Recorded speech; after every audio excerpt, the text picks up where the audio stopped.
before 180 was just so chaotic. It was just one bad decision after the next. I was running on my own self-will.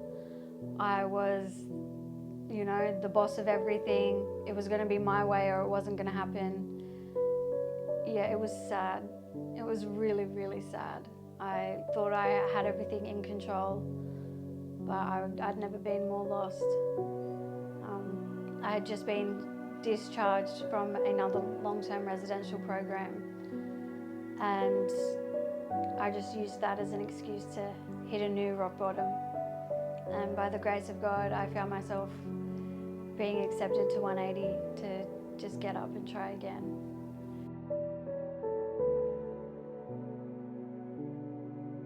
Tell us about what that phone call like for you. Honestly, my grandmother had just taken me in and she said, you can stay with me until you get into another program and you're going to finish it.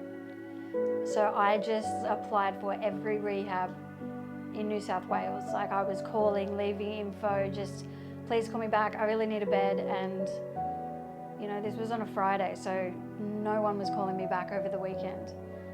I got a call on a Monday from 180 and she said, we've got a bed, you can come in next Tuesday. And it was just, I remember sitting on the lounge with my nan and we just both just felt like this huge weight was lifted. And you know, there was a catch because it was a Christian program and I was way too cool for that, but I was so desperate. So, you know, I thought, if this is what I am gonna need to, you know, really get it, I'm gonna try it. But yeah, that phone call was just a whole new level of peace, just knowing I had somewhere to go. Tell us, what were your first impressions of the 180TC program? Oh, I hated it. I hated it. I hated you. I was like, where am I? What kind of cult is this? I just went in with my heels dug in. I was so resistant. I was just calling my mum, my nan almost daily, just please come and pick me up. These people are crazy. I hated it. You know, I was trying to maneuver my way around and find little loopholes in the program, see what I could get away with. And yeah, I just thought, what a bunch of weirdos. I have been dropped off and abandoned at this convent. Oh, I was so not ready. I hated it. I hated the staff. I hated all the girls. Yeah, it was really tough. What would you say were your biggest challenges, Caisha, in terms of the program? Maybe your first few challenges? Definitely overcoming, you know, the shame of having had a lot, 9 months of clean time, and then like having a lapse and just like, what have I done? Now I have to start all over again. You know, the separation from my little boy, you know, he's only little, he didn't know why I'm not at home. So they were challenging times, but definitely like the different personalities of like these different women in different stages of their lives for different reasons, also seeking treatment. And I want to see the best in everyone, and I want to believe that we're all going to hold hands and be best friends and skip off into the distance. But like, there's a lot of clashing. There was a lot of opinionated women when I started, and I had to learn a lesson, and I'm still learning it today. But like, not everyone's going to like me. And I struggle with that because I've always been a do you like me person, like huge validation seeker. So just realizing, yeah, there's going to be people in life that are just not going to like you, and that's okay. Tell us about a few of your highlights in the past 12 months.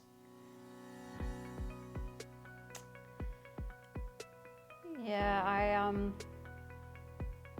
I've had a few moments, definitely, of like just like pure laughter with different girls. You know, you go along and obviously you do have your challenges, but you have your good times too. And some of the women I was able to form friendships with and connect with. Just like we would just be laughing just over the stupidest things. And you know, I had this one friend that we just used to play Scrabble for hours and just argue over what was a word and what wasn't.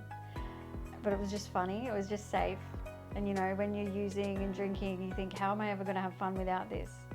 But just being able to have that organic laughter, you know, without any chemicals in the way was really nice. Another highlight was definitely getting baptized in September.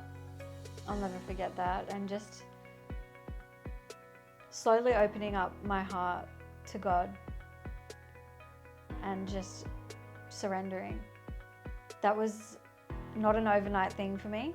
As I said, you know, I was really resistant at the beginning.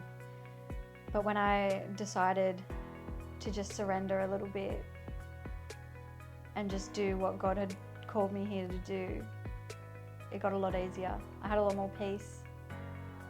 And then, you know, you start going through program, you get your weekend leaves and seeing my little boy and just being able to be present with him and just really enjoy my time with him. And yeah, they were definitely some of the highlights.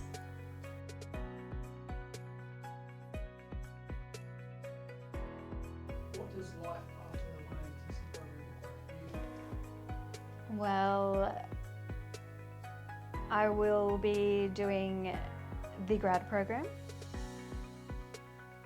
So my first shift is on Friday. So straight into it, no messing about. You know, I'll start my double diploma at TAFE and really get to see what it's like at 180 on the other side of things. I'm really excited for that, just to, you know, be able to give it back. The gift that was just so easily given to me through the staff here. Just to think if I can help other people on that journey, you can't put a price on that stuff. So yeah, I'm keen to just learn more and just really, I don't know, pay it forward. We take so much in addiction, we take so much, and I'm just so ready to just give some stuff back, good stuff.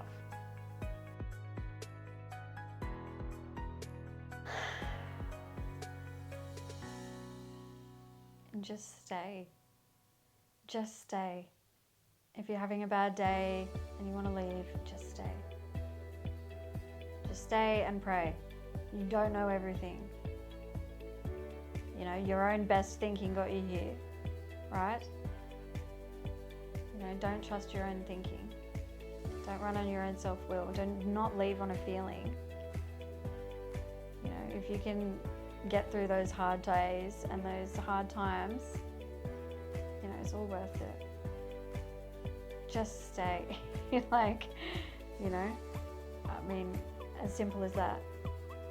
Just talk to God about it. Life's too short. Make this time in recovery the time. Don't go to another program. Don't just go back out there one more time. Like, there's nothing for us out there. Just stay. You know, life is hard in rehab. It's so much harder out there in addiction. You know, it's sad. So yeah, just stay. Talk to God. And, you know, think of the bigger picture. Stay, pray about it.